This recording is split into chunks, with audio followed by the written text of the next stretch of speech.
Hi అండి, అందరికీ నమస్కారం. ఈరోజు మనం శృంగార మదనం 10వ భాగంలో ఏం జరిగింది అనేది తెలుసుకుందాం. హాస్పిటల్లో జరిగిన ప్రమాదం గురించి శేషేంద్ర వాళ్ళందరికీ తెలిసింది. అంతే, అందరూ కంప్లీట్గా షాక్ అయిపోయారు. ఆ ప్రదేశం అంతా ఎప్పుడు, ఎలా, ఏ విధంగా ఇవే క్వశ్చన్స్ రిపీట్ అవుతూ ఉన్నాయి. ఎవరికి తోచిన సమాచారం వాళ్ళు సేకరించి కనుక్కుంటూ ఉన్నారు. అందరి మెదడులో ఒకటే ప్రశ్న, గౌతమ్ ఏమయ్యాడు అని. వర్ష వేణువులైతే కంప్లీట్గా డిప్రెషన్కి లోనయ్యారు. ఒకవైపు గౌతమ్ కనబడటం లేదు అని, ఇంకోవైపు గిరికళ ఫైర్ యాక్సిడెంట్ అయ్యారు అని. వేణువుకి గిరికళ గురించి పూర్తిగా తెలుసు. అసలు వాళ్ళిద్దరికి ఏం చేయాలి అనేది తెలియడం లేదు.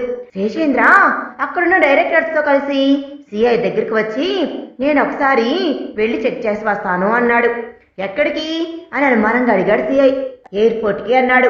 వెళ్ళినా పెద్దగా లాభం ఏమీ ఉండదు, అయినా మీ ఇష్టం, మీరు వెళ్తానంటే వెళ్ళండి అన్నాడు. అన్నట్టుగానే శేషేంద్ర ఎయిర్పోర్ట్కి వెళ్ళి అంతా చెక్ చేశాడు. ఎవ్వరూ కనపడలేదు. మళ్ళీ ఉసూరుమంటూ వెనక్కి వచ్చాడు. సిఐ దగ్గరికి వెళ్ళి, యూకే ఫ్లైట్ వచ్చింది పోయింది, గౌతమ్ అందులో లేడు అన్నాడు అయోమయంగా. ఉండడు, నాకు తెలుసు అన్నాడు సిఐ క్లుప్తంగా. ఎందుకు అని శేషేంద్ర ఆశ్చర్యంగా ప్రశ్నించాడు. సిఐ జవాబు చెప్పనే లేదు. స్టేషన్లోకి వెళ్ళిపోయాడు. సిఐ ముందర శేషేంద్ర వాళ్ళు కూర్చుని ఉన్నారు. అతను సెల్ తీసి ఎయిర్పోర్ట్కి ఫోన్ చేశాడు. తనెవరో పరిచయం చేసుకొని, ఇక్కడి నుంచి యూకే వెళ్లే ఫ్లైట్ పొద్దున్న ఎన్ని గంటలకు వెళ్ళింది అని అడిగాడు. ఉదయం 6 అని అవతల నుంచి సమాధానం వచ్చింది. అక్కడి నుంచి వచ్చే ఫ్లైట్ ఎన్నింటికి బయలుదేరుతుంది అన్నాడు. 11 అని చెప్పారు. విన్న సిఐ ఫోన్ పెట్టేశాడు. డైరెక్టర్లందరూ అతడు ఈ విషయం ఎందుకు అడిగాడో అర్థం కాక ఆశ్చర్యంగా చూస్తున్నారు. చూడండి, గౌతమ్ గారు వచ్చారు, కానీ ఎయిర్పోర్ట్ నుంచి ఇంటికి రాలేదు. ఏమయ్యారో అనేది తెలియదు. ఆ విషయం మీకెలా తెలుసు అని శేషేంద్ర అడిగాడు. ఏమయ్యా, సీసీ క్యామ్లో ఎంట్రన్స్ దగ్గర ఎవరు వస్తున్నారు పోతున్నారనేది ఆ మాత్రం తెలియకుండా ఉంటుందా ఇంటర్నేషనల్ ఫ్లైట్ నడిపేటప్పుడు అన్నాడు. నిజమే అనిపించింది. మరి ఇప్పుడు ఎలా అని అడిగాడు డైరెక్టర్స్. గౌతమ్ దొరికితే గాని ఏ విషయం తెలియదు. డైరెక్టర్స్ అందరికీ అయోమయంగా ఉంది. ఇప్పుడు కంపెనీ పరిస్థితి ఏంటి? గౌతమ్ లేడు, ఆయన భార్య కనబడటం లేదు. ఇప్పుడు ఆవిడ మాజీయే కావచ్చు, కానీ భార్య కదా. కంపెనీ వ్యవహారాలు చూడటానికి ఎవ్వరూ లేరు. ఇక తప్పక డైరెక్టర్స్ అందరూ కలిసి అప్పటికప్పుడు బోర్డ్ మీటింగ్ పెట్టేసి కంపెనీ సీఈఓగా శేషేంద్రని సెలెక్ట్ చేశారు.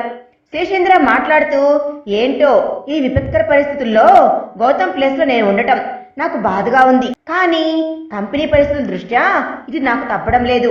మీ అందరి అభిమానాన్ని కాదనలేను, బరువు అని తెలిసినా తప్పక తీసుకుంటున్నాను అని చెప్పి ఇంటికి వచ్చేశాడు. ఇక ఆ రోజు నుంచి గౌతమ్ కంపెనీస్ అన్నింటికి శేషేంద్ర పవర్ ఆఫ్ ఆర్డర్ని తీసుకున్నాడు.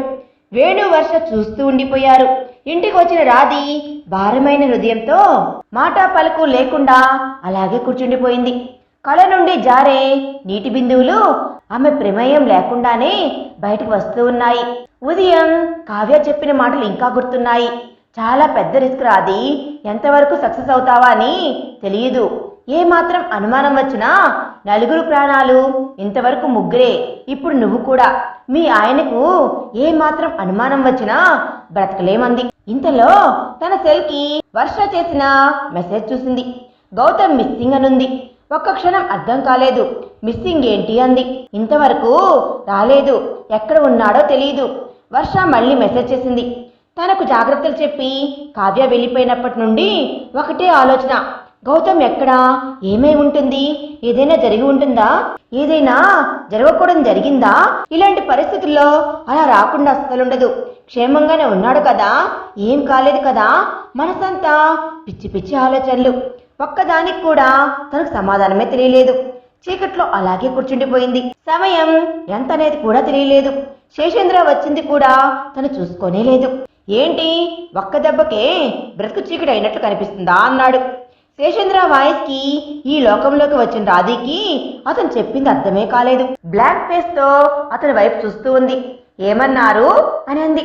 ఇల్లంతా చీకటి చేసి కూర్చున్నావేంటి అన్నాడు. సారీ, చూసుకోలేదు అంది. అదే అంటున్నా, మనసు మెదడు ఒకే చోట ఉంటే స్పృహ ఉంటుంది, నీకు లేనట్లున్నాయి కదా అని అన్నాడు. అతనికి ఎటువంటి సమాధానం ఇవ్వకుండా లైట్ వేసి బెడ్రూమ్ నుండి బయటకు వచ్చేసింది. డియర్ వైఫ్, నీకు ఈ విషయం తెలుసా ఈ రోజు అని అతను జరిగిందంతా చెప్పాలి అనుకున్నాడు. ఎప్పుడు ఏదో ఒకటి చెప్పి తనని టార్చర్ చేయడం అతనికి బాగా అలవాటు. అందుకే అతని మాటలు వినే ఓపిక తనకు అస్సలుండదు. ఇప్పుడు తనకు ఆ శక్తి, మనసుకి ఓపిక అస్సలు లేదు. మనసు భారంగా అయిపోయింది, శరీరం అలసిపోయింది. మనసు మెదడు రెండు విశ్రాంతి కోరుకుంటూ ఉన్నాయి. మీకేమన్నా కావాలా అంది. ఎందుకు, నేను చెప్పేది వినవా? చాలా ఇంట్రెస్టింగ్ మ్యాటర్ డియర్. నువ్వు వింటే మైండ్ బ్లాక్ అయిపోతుంది. నీ హస్బెండ్ ఇప్పుడు CEO తెలుసా, ఇక్కడ ఉన్నటువంటి గ్రేట్ కంపెనీస్ కి అన్నాడు. కంగ్రాచులేషన్స్ అండి. ప్లీజ్, నాకు హెల్త్ బాగోలేదు, నేను నిద్రపోతున్నాను అని మరో మాటకు ఆస్కారం ఇవ్వకుండా వెళ్ళిపోయింది. వెళ్తున్న ఆమె వైపే చూస్తూ వెళ్ళు వెళ్ళు, ఎంత దూరం వెళ్తావు, ఎలా తిరిగినా ఇక్కడికి రావాల్సిందే కదా అని తన గదిలోకి వెళ్ళిపోయాడు శేషేంద్ర. ఇన్సిడెంట్ జరిగి దాదాపు 2 రోజులైపోయింది. ఎవరికి ఎటువంటి ఇన్ఫర్మేషన్ లేదు. గౌతమ్ ఆచూకీ ఎవ్వరికీ దొరకలేదు. ప్రతి ఒక్కరూ వాళ్ళ ప్రయత్నాలు చేస్తూనే ఉన్నారు. రాధిక పట్టువదలకుండా తనకు తెలిసిన ప్రతి సోర్స్ ద్వారా ప్రయత్నిస్తూనే ఉంది. గౌతమ్ అరెస్ట్ కాకుండా ఉండడానికి ముందుగానే తన మనుషులతో బెయిల్ ఏర్పాట్లు చేసి పెట్టింది. ఎందుకంటే జరిగింది మొత్తం వర్ష తనకు చెప్పేసింది కాబట్టి. వర్ష కేవలం గౌతమ్కి జరిగిన ఇన్సిడెంట్ గురించి మరియు కంపెనీ డైరెక్టర్స్ లో ఒకరు దానిని హ్యాండ్ ఓవర్ చేసుకున్నారని మాత్రమే చెప్పింది. ఎక్కడ ఎప్పుడు శేషేంద్ర పేరు చెప్పనే లేదు. రాధిక భర్త శేషేంద్ర అని వర్షకు తెలియదు. ఒక కావ్యకు మాత్రమే తెలుసు. బేసిక్ గా వేణుకి వర్షకి శేషేంద్ర అంటే అస్సలు పడదు. ఎందుకో ఆయనంటేనే వీళ్ళకి అస్సలు నచ్చదు. అందుకే సాధ్యమైనంత వరకు ఆయన పేరు లేకుండానే మాట్లాడాలని చూస్తుంటారు. ఇక్కడ రూమ్ లో అతను తన ముందర ఉన్న అతనితో ఏంటి వాడి పరిస్థితి అన్నాడు. ఇంకా స్పృహలోకి రాలేదు సార్ అన్నాడు. ఎన్ని గంటలు పట్టొచ్చు అన్నాడు. Powerful drugs sir, maximum 48 hours, ఈ రోజు స్పృహ రావచ్చు అన్నాడు. జాగ్రత్త, అసలే వాడి కోసం అందరూ ప్రయత్నిస్తున్నారు, ఎంత ప్రయత్నించినా మీ దగ్గర నుండి తప్పించుకోలేడు కదా అన్నాడు. ఏం చేద్దాం, నేనెంత ప్రయత్నించినా వీడి రాణి ఉందే, అది అన్ని వైపుల నుండి వీడిని ప్రొటెక్ట్ చేయడానికి చూస్తూ ఉంది.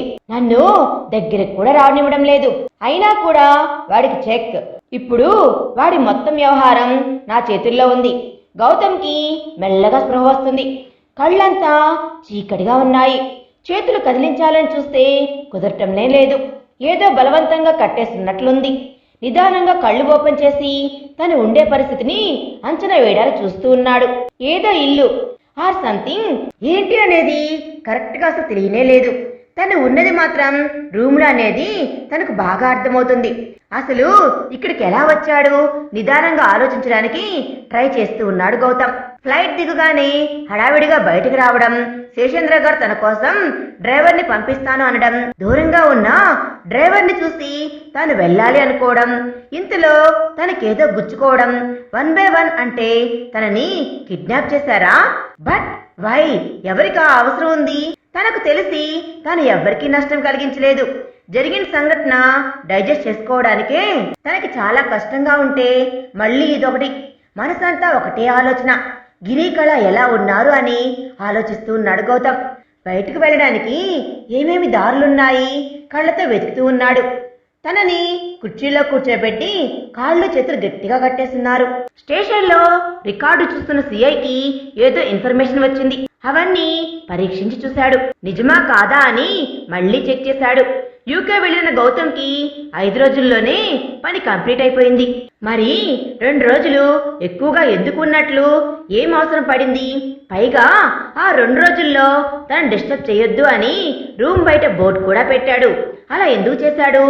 తనని 2 రోజులు డిస్టర్బ్ చేయొద్దు అని చెప్పి గది ముందు డు నాట్ డిస్టర్బ్ అని బోర్డు పెట్టిన గౌతమ్ మళ్ళీ దాన్ని తీనేలేదు. ఆ 2 రోజులు ఏం చేశాడు? పని అయిపోయిన వెంటనే ఎందుకు ఇండియాకి రాలేదు? ఎక్కడో ఏదో మిస్ అయింది. ఏదో తన చుట్టూ ఉన్నట్లు అనిపిస్తుంది. కానీ ఆ లింక్ ఏమిటో తెలియడం లేదు. యూకే హోటల్లో గౌతమ్ గురించి ఇన్ఫర్మేషన్ కలెక్ట్ చేసి చెప్పమన్నాడు. ఇన్ఫార్మర్ తనకి ఈ విషయం చెప్పాడు. అంటే గౌతమ్ ఆ 2 రోజుల్లో ఇండియాకు వచ్చి పని ముగించుకొని మళ్ళీ వెళ్ళిపోయాడా? లేదు, ఇది కరెక్ట్ కాదు. తన ఆలోచన తనకి తప్పు అనిపిస్తుంది. కానీ సాక్ష్యాలు అలాగే ఉన్నాయి. అతనికి వ్యతిరేకంగా 2 రోజుల్లో అతను వచ్చి పని ముగించుకుని వెళ్ళిపోయాడు. తర్వాత తీరిగ్గా మళ్ళీ వచ్చాడు. వావ్, అద్భుతమైన ప్లాన్ చేశాడు హంతకుడు. అతడు వేసిన ఈ అత్యంత అపరూపమైన ప్లాన్తో 3వ వాడికి అనుమానం కూడా రాదు.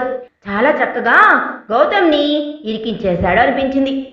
సిఐ తెలుసుకున్న ఇన్ఫర్మేషన్ ప్రకారం గౌతమ్కి అతడి భార్యకి ఒక్క క్షణం పడదు. ఇంట్లో పనిచేసే వారందరికీ ఈ విషయం బాగా తెలుసు. అతడికి తన ఆఫీసులో పనిచేసే స్త్రీలతో కూడా సంబంధాలున్నాయి. అతడి భార్యకి గిరి అనేవాడు రాసిన ఉత్తరాన్ని అతడు చదివాడు. అప్పటి నుండి ఆమె మీద కక్ష పెంచుకున్నాడు. గౌతమ్కి అతడి భార్యకి తరచూ జరిగే గొడవల మధ్య ఆమెకి హిస్టీరియా కూడా వచ్చే లక్షణాలు కనబడ్డాయని డాక్టర్లు కూడా చెప్పారు. Good plan. ఏదైనా జంతువుని చంపాలి అంటే పిచ్చి అనే ముద్ర వేస్తే చాలు. ఎవరిని ఏమీ అడగకుండానే దాన్ని చంపే అధికారం వస్తుంది. సేమ్ ఫార్ములా ఇక్కడ కూడా భార్యను పిచ్చి అని ముద్ర వేసి వ్యవహారం మొత్తం నడిపాడు. గౌతమ్ కూడా ఎవరో అమ్మాయిని ప్రేమించాడు. ఆమె అతన్ని వదిలేసింది. దాంతో అతనిలో నిరాశ నిస్పృహలు బాగా చోటు చేసుకున్నాయి.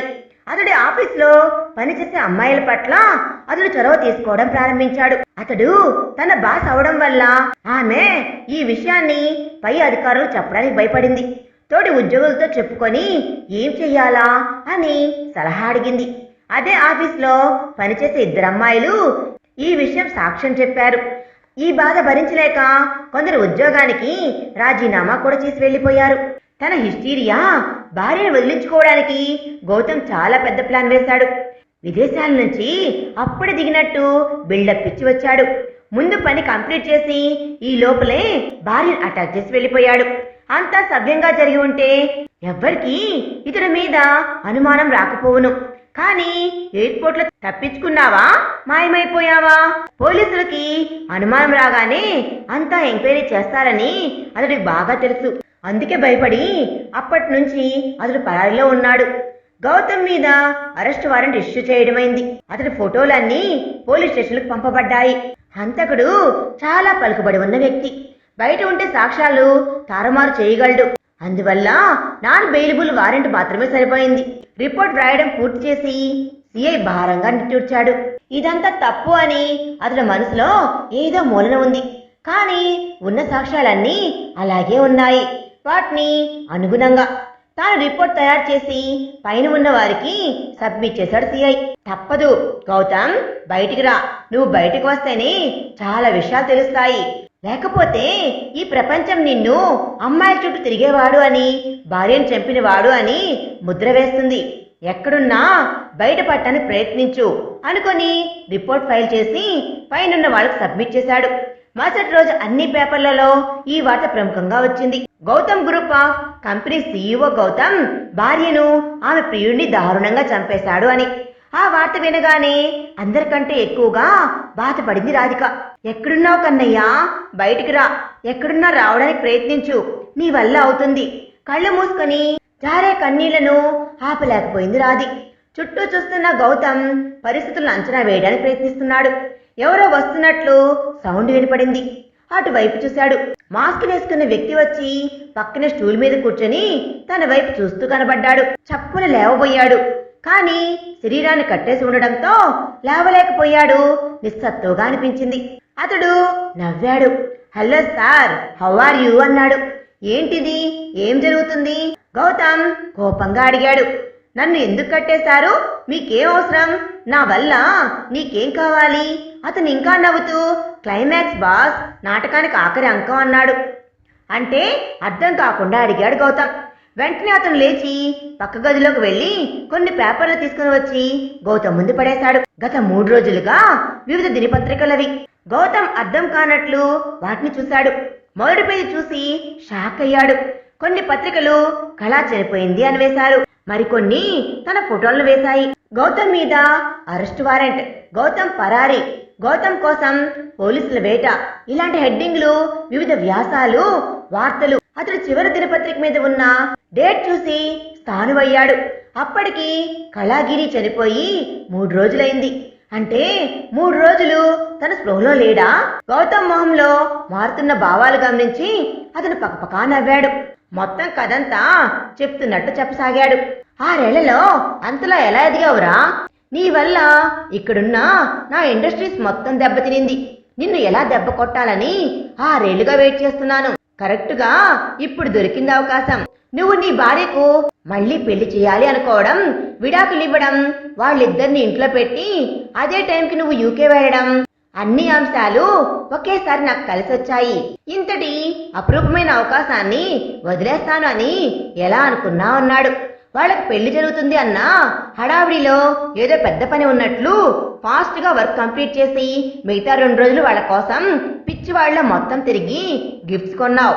నిన్ను డిస్టర్బ్ చేయకూడదు అని రూమ్ కి డోంట్ డిస్టర్బ్ అనే బోర్డు పెట్టి మర్చిపోయావు. ఇంత మంచి అవకాశాన్ని నేను ఎలా వదులుకుంటాను? అతడు పిడికిళ్ళు బిగుసుకున్నాయి. రే, మీ స్వార్థాల కోసం అమాయకుల్ని బలిపెట్టారా అని అరిచాడు గౌతమ్. అతను మళ్ళీ పెద్దగా నవ్వాడు. ఏం చేద్దాం బాస్, తప్పలేదు. రాజు వరకు వెళ్ళాలి అంటే ముందు ఉన్న బంటుల్ని తప్పించడం తప్పదు. సరే, ఎంతవరకు చెప్పాను? ఓన్లీ నీ భార్య గిరి కదా, ఇంకా నీ ఫ్రెండ్ గురించి చెప్పలేదు. వాణ్ణి యాక్సిడెంట్ చేయించింది కూడా మేమే అన్నాడు. వాడు మరీ నీ వెనకాలే ఉన్నాడు, వీరభక్త హనుమాన్లా. తప్పులేదు స్వామి, వాణ్ణి తప్పించడం అన్నాడు. దీంతో నీ చుట్టూ ఉన్న ఒక్కొక్కరు వెళ్ళిపోయారు. ఇంకా మిగిలింది నీ రాణి. అది భలే విసిగిస్తుంది. అదేదో అంటారు కదా, పంటి కింద రాయి కంట్లో నలుసు అని. ఎగ్జాక్ట్ గా అలా తయారైంది. ఒక విషయం చెప్పనా, నువ్వెక్కడున్నావనేది తెలియకుండానే నీ కోసం బెయిల్ పిటిషన్ కూడా పెట్టించింది అని అన్నాడు. గౌతమ్కి కోపం ఆవేశం పెరిగిపోతూ ఉన్నాయి. ఎందుకు మీరంతా ఇది చేశారు అన్నాడు. వ్యాపారంలో ప్రత్యర్థుల్ని దెబ్బకొడటం ఈ రకంగా కాదు. దమ్ముంటే ఆ రంగంలోనే తెలివితేటలు ఉపయోగించి, కానీ ఇలా ఆడవాళ్ల మీద అమాయకుల మీదనా మీ ప్రతీకారం? గౌతమ్కి వెంటనే రాణి గుర్తుకు వచ్చింది. ఇంతకీ రాణి ఎవరు అని అడిగాడు కోపంగా. అబ్బా, రాజుగారికి రాణి గురించి తెలియదు చూడండి. ఆ రోజు హోటల్లో అంత గట్టిగా కౌగిలించుకున్నావు అని అన్నాడు. గౌతమ్కి చాలా పెద్ద షాక్. ఏం జరుగుతుంది అని. తన బుజ్జమ్మ గురించి ఎలా తెలుసు? ఇదంతా నీకెలా తెలుసు అని గట్టిగా అరిచాడు. అతను బయటకు వెళ్తూ అదంతా చెప్పకూడదు, దేవరహస్యం అన్నట్లు బయట పోలీసులు మీకోసం కుక్కల్లా వెయిట్ చేస్తున్నారు. ఉరికమ్మం కూడా సిద్ధంగా ఉంది. జంట హత్యల హంతకుడిగా భార్య వేరొకరిని ప్రేమించింది అని, భార్యని ఆమె ప్రియుడిని చంపిన ద గ్రేట్ CEO గౌతమ్ అని. నీ చాప్టర్ క్లోజ్ మిస్టర్ గౌతమ్ అని అన్నాడు. గౌతమ్ పిడికిళ్ళు నిస్సహాయంగా బీసుకున్నాయి. పోలీసులు వచ్చి బాగా మర్యాద చేస్తారు. ఎలాగో చస్తావు, అంత ఆస్తి ఏం చేసుకుంటావు? అందుకే ఈ పేపర్స్ మీద సైన్ పెట్టేయి. ఏంటివి అని అడిగాడు గౌతమ్ అయోమయంగా. నీ ఆస్తి పత్రాలు, నీ తదనంతరం నీ ఆస్తి మొత్తం నాకు రాసిస్తున్నావు అని. నీ స్వహస్తాలతో పూర్తిగా స్పృహలో ఉండి సైన్ పెడుతున్నావు అని ఉంది. సైన్ చేయి, ఇంక తరువాత మీ వాళ్ళు వస్తారు నీకు మర్యాద చేయటానికి. అంతవరకు రెస్ట్ తీసుకో అన్నాడు. అతని మాటలకి గౌతమ్ స్థానవై చూస్తున్నాడు. ఆ మాస్క్ వేసిన వ్యక్తి అతన్ని వదిలేసి బయటకు నడిచేశాడు. గౌతమ్ ఆవేశం పట్టలేక, మీరు మనుషులు కాదురా, రాక్షసులు అన్నాడు. ఆ మాటకి గదిగోడలు ప్రతిధ్వనించాయి తప్ప సమాధానమే లేదు.